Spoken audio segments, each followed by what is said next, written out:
नमस्कार दोस्तों, मैं विमलेश गौतम और आप देख रहे हैं ट्रिपल बी ओवरसीज। दोस्तों, सिंगापुर के बारे में एक मैसेज है। सिंगापुर में शॉर्ट लिस्टिंग होने का कंफर्मेशन आने लगा। कुछ प्रोफाइल्स का शॉर्ट लिस्टिंग का फीडबैक हमें मिलने लगा। कल ही हमें कुछ लोगों का शॉर्ट लिस्टिंग मिला था ड्राइवर प्रोफाइल के लिए। वैसे ही अभी हमारे कैंडिडेट्स का शॉर्ट लिस्टिंग आना शुरू हो रहा है, धीरे धीरे करके बाकी प्रोफाइल्स के भी लिए मिलेंगे।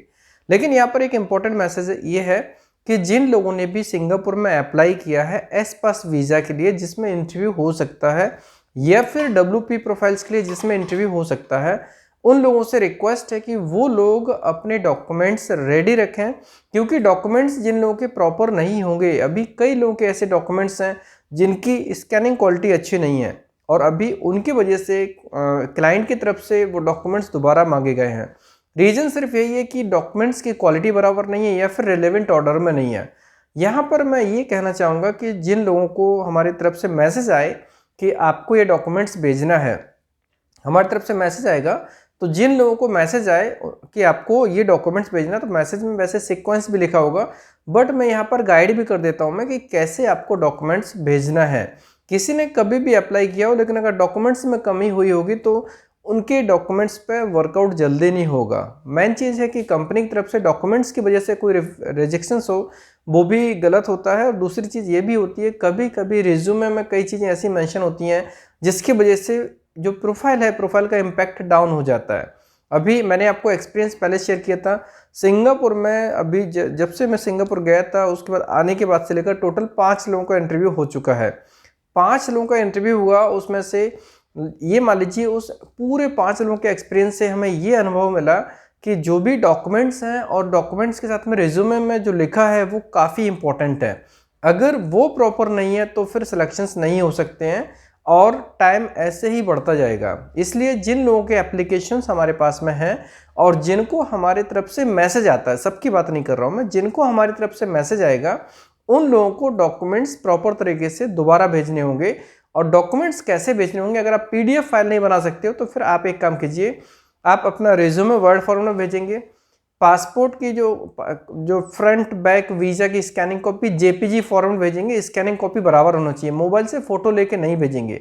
मैक्सिमम लोगों का ऐसे ही है कि जो स्कैनिंग क्वालिटी है वो अच्छी नहीं है, तो जिनको भी मैसेज आएगा वो लोग मोबाइल से फ़ोटो लेके नहीं भेजेंगे, प्रॉपर स्कैनिंग करा के भेजेंगे। उसके बाद जो फ़ोटो रहेगी passport size white background photo, वो 80% फेस वाली फोटो चाहिए होगी। White background colour background means colour होना चाहिए और वाइट बैकग्राउंड के साथ में, और उसमें चश्मा या कैप लगा के फोटो नहीं बनाएंगे, वो फ्रंट लुक होना चाहिए। जो वीजा कॉपी होती है एक प्रकार से वही कॉपी चाहिए, 80% फेस के साथ में क्लियर लुकिंग। उसके बाद फिर आपको 10th की मार्कशीट की आवश्यकता नहीं है, सर्टिफिकेट की आवश्यकता है। लेकिन अगर किसी का सर्टिफिकेट और मार्कशीट एक ही होती है तो वो उसको अटैच कर सकते हैं। 10th 12th की सर्टिफिकेट, उसके बाद जो भी उनकी क्वालिफिकेशंस हैं, अगर किसी के ITI है तो ITI की सर्टिफिकेट, डिप्लोमा है तो डिप्लोमा का सर्टिफिकेट, डिग्री है तो डिग्री का सर्टिफिकेट। हमें फाइनल सर्टिफिकेट की आवश्यकता पड़ेगी। सिर्फ वो डॉक्यूमेंट्स आप स्कैनिंग करके JPG फॉर्मेट में भेजेंगे, हमें सभी मार्कशीट की कोई आवश्यकता नहीं है। आपके मिस ग्रेजुएशन में अगर 8 मार्कशीट बिल्कुल आवश्यकता नहीं है, 6 हैं 5 हैं बिल्कुल भी आवश्यक नहीं, फाइनल सर्टिफिकेट की आवश्यकता है और उसी के बेस पर एम्प्लॉयर डिसीजंस देते हैं। और इसके अलावा एक्सपीरियंस सर्टिफिकेट्स की बात करें तो आप भले जो भी सर्टिफिकेट्स आपके पास में हैं वही आप मेंशन कीजिए, या फिर मेंशन करते हो तो लेकिन हमारे पास में जो सर्टिफिकेट भेजेंगे हम उन्हीं के बेस पे आगे प्रोसेस करेंगे। अब सर्टिफिकेट्स में क्या क्या भेज सकते हैं वो भी मैं आपको शेयर करता हूँ। हमें आई कार्ड की आवश्यकता अभी नहीं है। अगर आपके पास में एक्सपीरियंस सर्टिफिकेट है और रिलीविंग लेटर है तो हमें बाकी और किसी डॉक्यूमेंट्स की आवश्यकता नहीं पड़ेगी। लेकिन अगर इनमें से कुछ कम होगा तो फिर सैलरी स्लिप, आई कार्ड की आवश्यकता पड़ेगी या अपॉइंटमेंट लेटर की आवश्यकता पड़ेगी। सो दोस्तों, ये इंपॉर्टेंट होता है। आप अगर डॉक्यूमेंट्स प्रॉपर स्कैनिंग करेंगे, स्कैनिंग मीन्स स्कैनिंग होना चाहिए, मोबाइल से फोटो लेने वाली क्वालिटी अच्छी नहीं होती है। जब हम फाइल बना के भेजते हैं तो कई बार डॉक्यूमेंट की पुअर क्वालिटी की वजह से ये रिफ्यूजल्स हो जाते हैं। रिफ्यूजल्स मीन्स शॉर्ट लिस्टिंग के, वीजा में रिफ्यूजल्स का नहीं होगा लेकिन शॉर्ट लिस्टिंग का रिफ्यूजल हो जाता है। दोस्तों, ये इंपॉर्टेंट है। और इसमें जो भी डॉक्यूमेंट्स हैं, इन डॉक्यूमेंट्स के साथ में आपको टोटल सीक्वेंस बताता हूँ। पहले आपको रिज्यूमे, दूसरा पासपोर्ट का फ्रंट लास्ट और वीजा कॉपी जितनी भी है वो, फिर तीसरा डॉक्यूमेंट फोटो, चौथा डॉक्यूमेंट एकेडमिक सर्टिफिकेट, पांचवा डॉक्यूमेंट एक्सपीरियंस सर्टिफिकेट, छठवां डॉक्यूमेंट अगर लाइसेंस है आप लाइसेंस मेंशन करें मीन्स अटैच करेंगे, जो भी लाइसेंस में दोनों तरफ अगर कॉपी होगी तो दोनों की फ़ोटो भेजेंगे, स्कैनिंग करके भेजेंगे। और इसके अलावा पैन कार्ड की कॉपी भेजेंगे। पैन कार्ड की कॉपी भी इंपॉर्टेंट है, आधार कार्ड की आवश्यकता नहीं है, पैन कार्ड की कॉपी, क्योंकि जब बाहर पेमेंट करते हैं तो ऑब्वियसली पैन कार्ड की आवश्यकता पड़ती है। तो हर एक कैंडिडेट का, जिनका भी हम बाहर प्रोसेस कर रहे हैं और डायरेक्ट अगर फॉरेन में पेमेंट जाएगा तो उनका पैन कार्ड भी कंपलसरी है। तो जितने कैंडिडेट्स हैं वो सभी लोग अपने पूरे डॉक्यूमेंट्स हमें ईमेल करेंगे, ईमेल ही करेंगे, व्हाट्सएप पर नहीं भेजेंगे। अगर आपको पीडीएफ नहीं बनानी आती है तो आप लोग एक काम करेंगे कि सभी डॉक्यूमेंट्स को आप जेपीजी फॉर्मेट में बनाइए, रेज्यूमे वर्ड फॉर्म बनाइए। डॉक्यूमेंट्स को अलाइनमेंट हम कर लेंगे, कैसे उनकी फाइल बनानी है वो हम खुद कर लेंगे। आपको हमारी तरफ से मैसेज आएगा, जिन लोगों को मैसेज आए उन लोगों के लिए ये मैसेज है कि आप लोग अपने डॉक्यूमेंटेशन को प्रॉपर रेडी रखें, क्योंकि समय जो पहले गया उस समय को तो हम कंट्रोल नहीं कर सकते थे, लेकिन अभी जो समय है, जैसे जैसे हमें एम्प्लॉयर के फीडबैक्स मिलेंगे वैसे वैसे हमें ये इंटरव्यू लाइनअप्स होने के शेड्यूल्स मिलते जाएंगे। इंटरव्यू होंगे, इंटरव्यू के बाद में फीडबैक्स आएगा, सेलेक्ट हो जाएंगे, वीज़ा एप्लीकेशंस होंगे।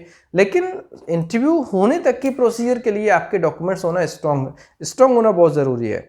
और ख़ास तौर से अब एक पॉइंट और है जो आप लोगों को ध्यान में रखना पड़ेगा, जो भी एस पास कैटेगरी के लोग हैं जिनका इंटरव्यू हो सकता है और जिनका भी हम इंटरव्यू लाइनअप करेंगे, उनको रिज्यूमे को प्रॉपर तरीके से स्टडी करने के बाद ही मिस आप अगर उसमें वर्कआउट करना हो, अगर आपको मॉडिफाई करना हो, एडिट करना हो, वो भी कर सकते हैं। लेकिन ध्यान रखें कि हमने किसी प्रोफाइल में अप्लाई किया, कोई भी प्रोफाइल, मान लीजिए अगर हमने ये मान लीजिए वेयरहाउस हेल्पर के लिए, वेयरहाउस स्टोर सुपरवाइजर के लिए किया, कोई भी एक प्रोफाइल के लिए किया, तो आपके रिज्यूमे में उससे रिलेटेड एक्सपीरियंस होना चाहिए। अगर वो नहीं है तो फिर जो रिज्यूम है उसको मॉडिफाई हमें डेफिनेटली करना होगा, और जो अप्लाई करने की पोजीशन होगी वो भी हमें देखनी होगी, क्योंकि अगर स्किल सेट और सब्जेक्ट दोनों अलग अलग होगा तो डेफिनेटली इसमें रिफ्यूजल्स के चांसेस होंगे।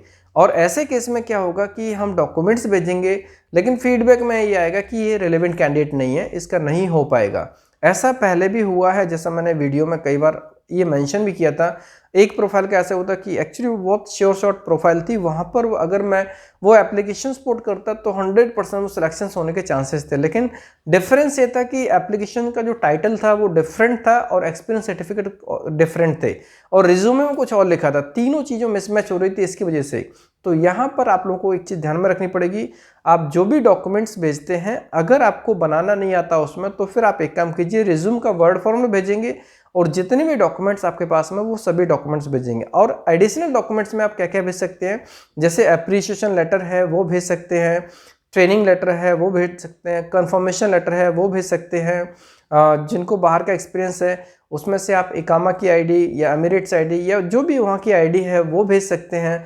ये एडिशनल डॉक्यूमेंट्स में होंगे, लेकिन सभी डॉक्यूमेंट प्रॉपर स्कैनिंग होना चाहिए, क्वालिटी अच्छी होनी चाहिए, जेपीजी फॉर्मेट में होना चाहिए। उसको बाद में कैसे पीडीएफ बनानी है वो हम बना लेंगे। हमें क्लाइंट को एक ही फाइल भेजनी पड़ती है पीडीएफ के रूप में, और अपना वो नंबर रिज्यूम में जरूर मेंशन करना जो आपका व्हाट्सअप नंबर हो, क्योंकि कॉल आएगा तो वीडियो कॉलिंग भी आ सकता है, ऑडियो कॉल भी आ सकता है। सो ये काफ़ी इंपॉर्टेंट मैसेज है, क्योंकि अगर आप इसमें रेडी होंगे, अगर आपके डॉक्यूमेंट प्रॉपर रेडी होंगे, हम अगर डॉक्यूमेंट्स को प्रॉपर तरीके से भेजेंगे, इंटरव्यू होगा और इंटरव्यू को अच्छे से क्रैक करेंगे, क्वालिफाई करेंगे, तो डेफिनेटली वीज़ा होने के चांसेस होंगे। और ये फैक्ट है कि अगर क्लाइंट ने डॉक्यूमेंट्स को शॉर्टलिस्ट किया उसके बाद में ये मान लीजिए इंटरव्यू फॉर्मेलिटीज़ ही होती है, अगर रिलेवेंट है जो रिज्यूम में बताया गया अगर वो क्वालिटी बंदे के अंदर है तो इंटरव्यू एक फॉर्मेलिटी ही होगी। लेकिन इंटरव्यू कंपलसरी होता है, क्योंकि इंटरव्यू के बेस पे ही वो कंफर्मेशन दे सकते हैं। सो दोस्तों इंपॉर्टेंट मैसेज था, क्योंकि अब प्रोसेस शुरू हो चुकी है। अब ऐसा कोई रीज़न नहीं है जिसकी वजह से कोई छुट्टी होगी। अभी जो प्रोसेस शुरू हुई है, अभी नेक्स्ट मंथ से तो वीज़ा के कोटा भी निकलने वाले हैं, और अभी मैक्सिमम क्लाइंट्स का ऐसा ही है कि जैसे जैसे उनके कोटा रिलीज होने शुरू हो जाएंगे हमारे कैंडिडेट्स का वर्क शुरू हो जाएगा। अभी जो भी एप्लीकेशंस पहले के पुट हैं ऑब्वियसली अलग अलग पार्टनर्स के पास में फीफो बेस पर सबका एक साथ नहीं आएगा, धीरे धीरे करके आएगा। लेकिन अब फीडबैक आना शुरू हो गया है, और ये कल सिंगापुर से आने के बाद में कल पहली बार हमें फीडबैक मिला इंडिया में। बाकी सिंगापुर में तो ऑलरेडी हमने 3 लोगों का इंटरव्यू कंडक्ट करवाया था। दोस्तों ये इंपॉर्टेंट मैसेज था, इसलिए मैंने शेयर किया। आप लोग ध्यान दें, डॉक्यूमेंटेशन काफ़ी स्ट्रॉन्ग है। और यहाँ पर एक बहुत इंपॉर्टेंट चीज़ है जो कि एक्चुअली कई लोगों के अंदर होती है। अगर हमने कहा कि आपको ये प्रोफाइल में पुट करना है, तो सर मैं वो काम कर लूँगा, बात वो नहीं कर लूँगा। बात ये है अगर आपके डॉक्यूमेंट्स उसके हिसाब से हैं तभी हम उसमें पुट करेंगे। इसमें ऑनेस्टी काफ़ी इंपॉर्टेंट है और फिटमेंट काफ़ी इंपॉर्टेंट है, ये आपको खुद देखना होगा। दोस्तों सिंगापुर में जितनी क्लाइंट से मिला, उनसे मिलने के बाद में मुझे एक चीज़ बहुत अच्छे से समझ में आई कि रिलेवेंट प्रोफाइल का काम होगा, 100% होगा। और इरेलीवेंट प्रोफाइल्स होंगे ना तो उनको कंप्रोमाइज़ वाले प्रोफाइल्स मिलेंगे, काम उनका भी होने के चांसेस होंगे, क्योंकि ऐसी बहुत सी प्रोफाइल होती है जहाँ पर उनकी सिमिलर प्रोफाइल हो सकती है। लेकिन अगर हम देखें तो ऑनेस्टी हमारी तरफ से होना चाहिए। जैसे हमने किसी प्रोफाइल में सीएनसी प्रोग्रामर के रूप में काम किया और हमने काम किया, सिर्फ अगर नॉलेज है और हमने काम नहीं किया और किसी और को काम करते देखा और हमारे डॉक्यूमेंट्स में कहीं पर भी मेंशन नहीं है कि हमने सीएनसी प्रोग्रामर के रूप में काम किया, तो फिर हमारा प्रोफाइल कभी भी सीएनसी प्रोग्रामर के रूप में रिलेवेंट नहीं हो सकता है, उसमें शॉर्टलिस्टेड नहीं हो सकता है। अब यहाँ पर ये चीज़ आपको ध्यान में रखनी होगी, नॉलेज होना या फिर सर्टिफिकेट्स होना दोनों इंपॉर्टेंट हैं। अगर आपको सिर्फ नॉलेज है तो फिर हमें उस हिसाब से प्रोसेस करना होगा। अगर डॉक्यूमेंट्स हमारे पास में स्ट्रांग है तो हम उस हिसाब से करेंगे। जब कहा जाए कि हमें 2 साल का एक्सपीरियंस चाहिए या 3 साल का एक्सपीरियंस चाहिए, इट मीन्स कि जो पोजीशन है उसी में चाहिए, हमें अलग अलग प्रोफाइल्स का एक्सपीरियंस नहीं चाहिए। अगर हमने कहा सीएनसी प्रोग्रामर चाहिए तो सीएनसी प्रोग्रामर का ही एक्सपीरियंस होना चाहिए। अगर हमने कहा कुक का एक्सपीरियंस चाहिए तो कुक का ही कम से कम 2 साल का एक्सपीरियंस चाहिए। तो ये एक इंपॉर्टेंट मैसेज था, क्योंकि ये काफ़ी इंपॉर्टेंट है और इसी के ऊपर हमें काम करना है। तो जितने लोग हैं जिनके डॉक्यूमेंट्स जैसे हैं, अगर डॉक्यूमेंट्स में कुछ कमी होगी तो हमारे कलीग आपको मैसेज करेंगे, मैं भी मैसेज कर सकता हूं। मैं आप अपने डॉक्यूमेंट्स को जो मैसेज आएगा उसी ऑर्डर में पूरे डॉक्यूमेंट स्कैन करके अटैच करके ईमेल में अटैच करके भेजेंगे। और एक इंपॉर्टेंट चीज़ कि रिज्यूमे आप वर्ड फॉर्मेट में ही भेजना, रिज्यूमे आप पीडीएफ में मत भेजना, क्योंकि कई बार ऐसा होता है कुछ लोग रिज्यूमे को स्कैनिंग करके फिर पीडीएफ करवाते हैं, वैसा नहीं चाहिए। हमें रिज्यूमे वर्ड फॉर्मेट में ही चाहिए। अगर उसमें कुछ भी मॉडिफिकेशन करना पड़े तो हम कर पाएँ, ये इसलिए इंपॉर्टेंट है। आप लोगों को डॉक्यूमेंट्स पूरे भेजना है प्रॉपरली, जिनको मैसेज आएगा उनको। दोस्तों आने वाले टाइम पर हम आपको अपडेट करते रहेंगे कब कब किस प्रोफाइल का फीडबैक आने वाला है। इस वीक में हमें कम से कम 2 प्रोफाइल का फीडबैक आने की उम्मीद है। बहुत जल्दी हम उसके बारे में अपडेट करेंगे। और अभी एवरी न्यू डे हमें कुछ ना कुछ नया मिलने वाला है।